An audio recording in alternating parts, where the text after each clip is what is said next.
ओम नमो भगवते वासुदेवाय। श्रीमद्भागवत महापुराण की कथा। कृष्णं नारायणं वन्दे, कृष्णं वन्दे व्रजप्रियं, कृष्णं द्वैपायनं वन्दे, कृष्णं वन्दे पृथासुतम्।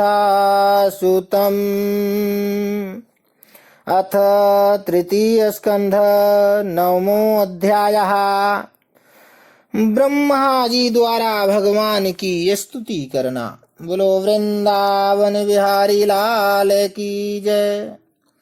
ब्रह्मा जी ने कहा, प्रभो, आज बहुत समय के बाद मैं आपको जान सका हूँ। अहो, कैसे दुर्भाग्य की बात है कि देहधारी जीव आपके स्वरूप को नहीं जान पाते। भगवान, आपके सिवा और कोई वस्तु नहीं है। जो वस्तु प्रतीत होती है वह भी स्वरूपतः सत्य नहीं है, क्योंकि माया के गुणों से क्षुभित होने के कारण केवल आप ही अनेकों रूपों में प्रतीत हो रहे हैं। देव, आपकी चित्त शक्ति के प्रकाशित रहने के कारण अज्ञान आपसे सदा ही दूर रहता है। आपका यह रूप, जिसके नाभि कमल से भी मैं प्रकट हुआ हूँ, सैकड़ों अवतारों का मूल कारण है। इसे आपने सतपुरुषों पर कृपा करने के लिए ही पहले प्रकट किया है। परमात्मन, आपका जो आनंद मात्र भेद रहित अखंड तेजोमय स्वरूप है, उसे मैं इससे भिन्न नहीं समझता। इसलिए मैंने विश्व की रचना करने वाले होने पर भी विश्वातीत आपके इस अद्वितीय रूप की ही शरण ली है। यह ही संपूर्ण भूत और इंद्रियों का भी अधिष्ठान है। हे विश्व कल्याणमय, मैं आपका उपासक हूँ। आपने मेरे हित के लिए ही मुझे ध्यान में अपना यह रूप दिखलाया है। जो पापात्मा विषयासक्त जीव हैं, वे ही इसका अनादर करते हैं। मैं तो आपको इसी रूप में बार बार नमस्कार करता हूँ।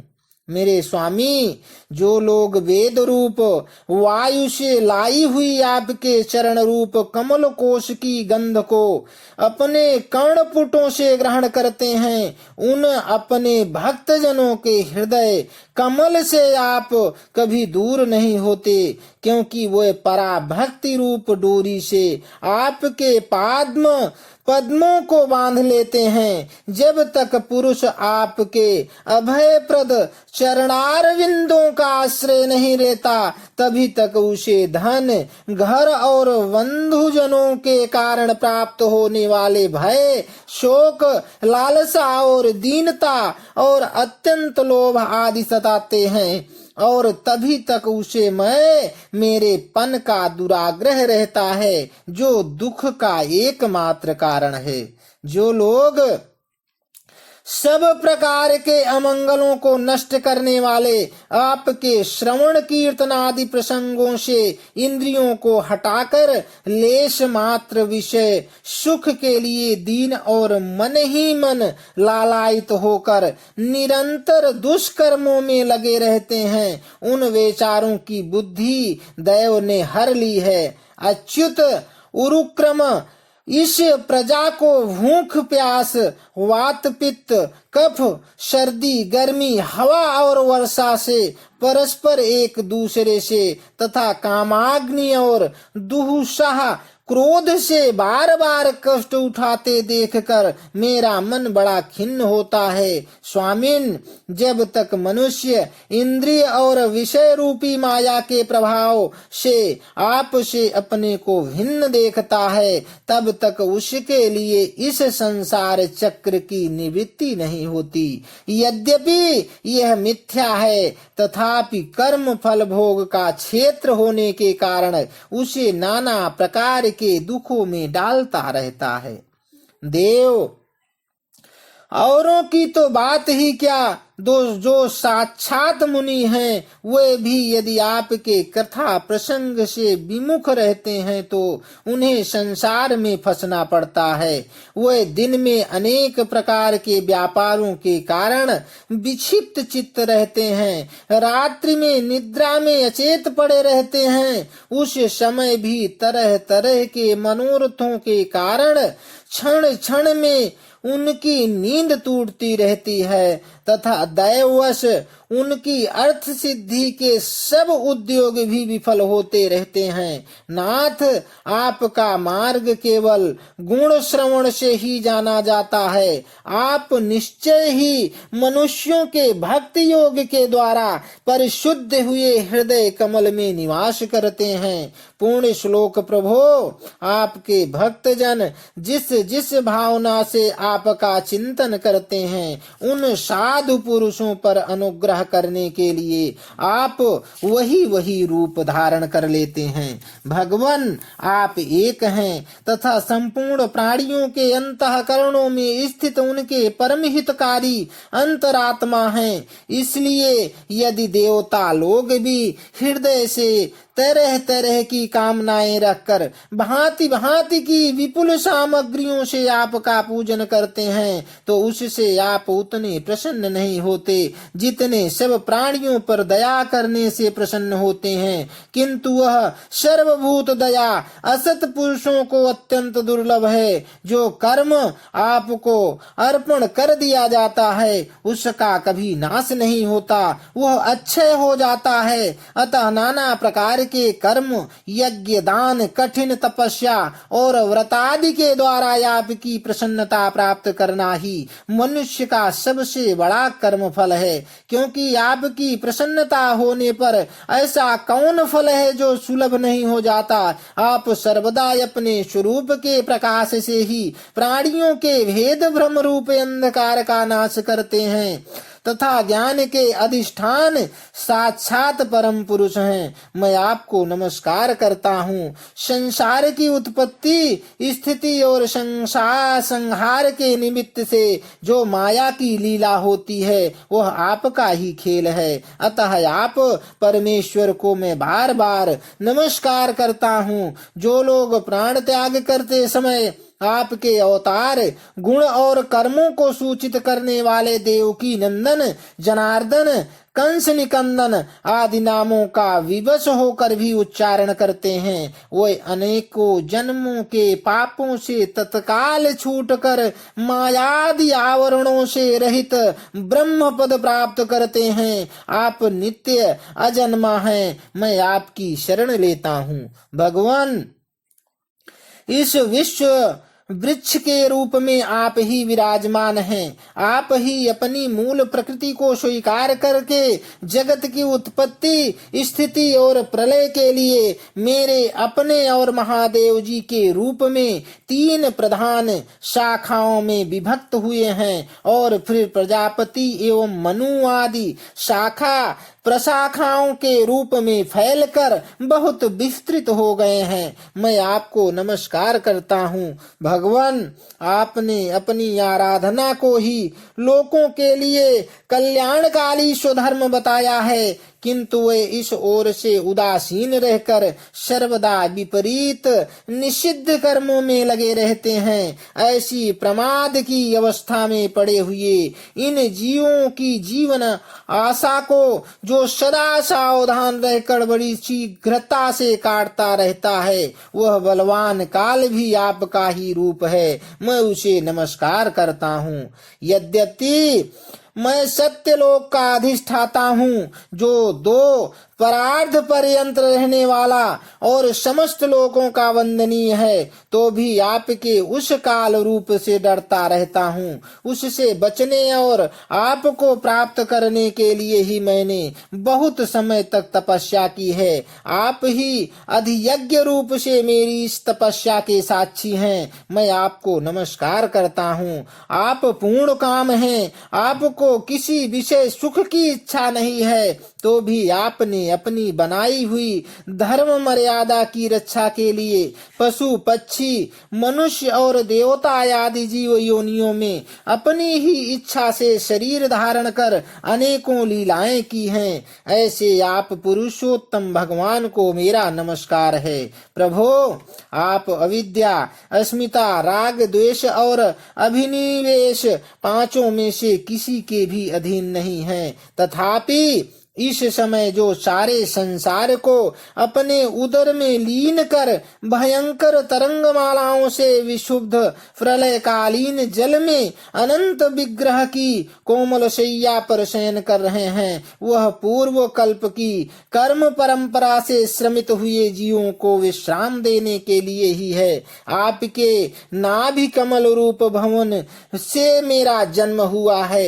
यह संपूर्ण विश्व आपके उदर में समाया हुआ है। आपकी कृपा से ही मैं त्रिलोकी की रचना रूप उपकार में प्रवृत्त हुआ हूँ। इस समय योग निद्रा का अंत हो जाने के कारण आपको नेत्र कमल विकसित हो रहे हैं। आपको मेरा नमस्कार है। आप संपूर्ण जगत के एकमात्र सुहृद और आत्मा हैं तथा शरणागतों पर कृपा करने वाले हैं। अतः अपने जिस ज्ञान और ऐश्वर्य से आप विश्व को आनंदित करते हैं, उसी से मेरी बुद्धि को भी युक्त करें, जिससे मैं पूर्व कल्प के समान इस समय भी जगत की रचना कर सकूं। आप भक्त वांछा कल्पतरु हैं। अपनी शक्ति लक्ष्मी जी के सहित अनेकों गुणावतार लेकर आप जो जो अद्भुत कर्म करेंगे, मेरा यह जगत की रचना करने का उद्यम भी उन्हीं में से एक है। अतः इसे रचते समय आप मेरे चित्त को प्रेरित करें, शक्ति को प्रदान करें, जिससे मैं सृष्टि रचना विषयक अभिमान रूप मल से दूर रह कर सकूं।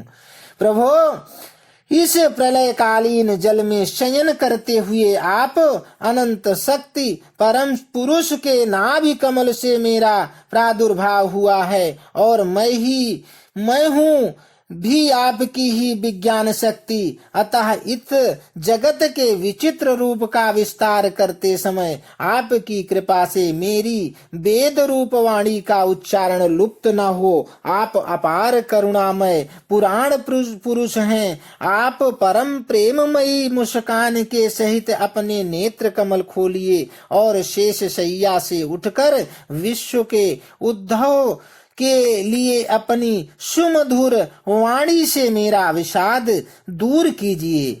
श्री मैत्रेय जी कहते हैं कि विदुर जी इस प्रकार तप विद्या और समाधि के द्वारा अपने उत्पत्ति स्थान श्री भगवान को देखकर तथा अपने मन और वाणी की शक्ति के अनुसार उनकी स्तुति कर ब्रह्मा जी थके से होकर मौन हो गए।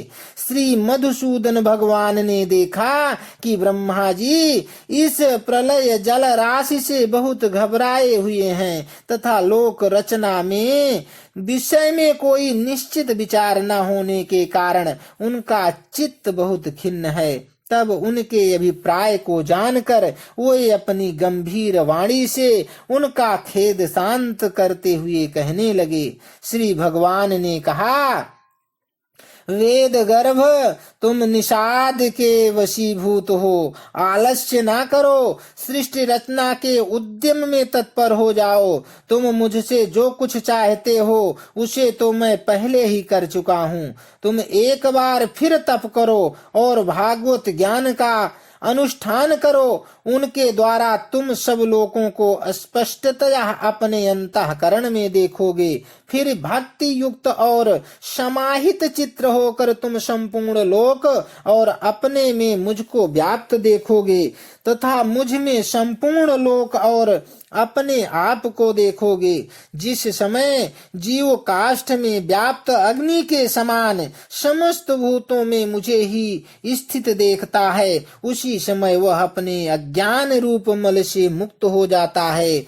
जब वह अपने को भूत, इंद्रिय, गुण और अंतःकरण से रहित तथा स्वरूपतः मुझसे अभिन्न देखता है, तब मोक्ष पद प्राप्त कर लेता है। ब्रह्मा जी नाना प्रकार के कर्म संस्कारों के अनुसार अनेक प्रकार की जीव सृष्टि की रचने की इच्छा होने पर भी तुम्हारा चित्त मोहित नहीं होता। यह मेरी अतिशय कृपा का ही फल है।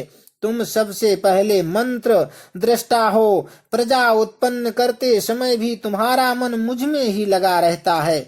इसी से पापमय रजोगुण तुमको बांध नहीं पाता। तुम मुझे भूत, इंद्रिय, गुण और अंतःकरण से रहित समझते हो। इससे जान पड़ता है कि यद्यपि देहधारी जीवों को मेरा ज्ञान होना बहुत कठिन है, तथापि तुमने मुझे जान लिया। मेरा आश्रय कोई है या नहीं, इस संदेह से तुम कमल नाल के द्वारा जल में उसका मूल खोज रहे थे, सो मैंने तुम्हें अपना यह स्वरूप अंतःकरण में ही दिखलाया है। प्यारे ब्रह्मा जी, तुमने जो मेरी कथाओं के वैभव से युक्त मेरी स्तुति की है और तपस्या में जो तुम्हारी निष्ठा है, वह भी मेरी ही कृपा का फल है। लोक रचना की इच्छा से तुमने सगुण प्रतीत होने पर भी जो निर्गुण रूप से मेरा वर्णन करते हुए स्तुति की है, उससे मैं बहुत प्रसन्न हूँ। तुम्हारा कल्याण हो। मैं समस्त कामनाओं और मनोरथों को पूर्ण करने में समर्थ हूँ। जो पुरुष नित्य प्रति इस स्तोत्र का स्तुति करके मेरा भजन करेगा, उस पर मैं शीघ्र ही प्रसन्न हो जाऊंगा। तत्ववेत्ताओं का मत है कि पूर्त तप, यज्ञ, दान, योग और समाधि आदि साधनों से प्राप्त होने वाला जो परम कल्याणमय फल है, वह मेरी प्रसन्नता ही है। विधाता, मैं आत्माओं का भी आत्मा और स्त्री पुत्रादि प्रियों का भी प्रिय हूँ। देहादि भी मेरे लिए ही प्रिय है, अतः मुझसे ही प्रेम करना चाहिए।